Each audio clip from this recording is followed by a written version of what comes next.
అమ్మా కొంతమంది మాట్లాడుతున్నారు ఏమని మాట్లాడుతున్నారు అంటే అన్ని ప్రతి ఊర్లో డబుల్ బెడ్రూమ్ ఇల్లు వచ్చిందంట, ప్రతి ఊర్లో నీళ్లు వస్తున్నాయంట, ప్రతి ఊర్లో నిధులు నియామకాలు అందుకున్నాయంట. అది నిజమా అబద్ధమా? మీ నోటితోటి నిజంగా జరిగిందా జరగలేదా చెప్పండి. మీరు జరిగిందా? డబుల్ బెడ్రూమ్ ఇల్లు వచ్చిందా మీకు? నీళ్లు వస్తున్నాయా మీకు? వస్తున్నాయా అనట్లేదా?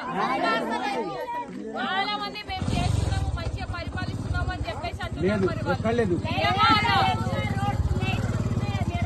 నేను రాగానే చెప్తున్నా కదా, లైట్లు కూడా లేవు, లైట్లు కూడా లేవు. నేను లైట్ లేపిస్తాను కూడా చెప్పినా.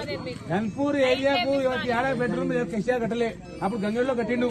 అది కూడా ఊరుస్తున్నాయి. ఏబీ బిల్లులు పోసిండు, తులా పోయలే.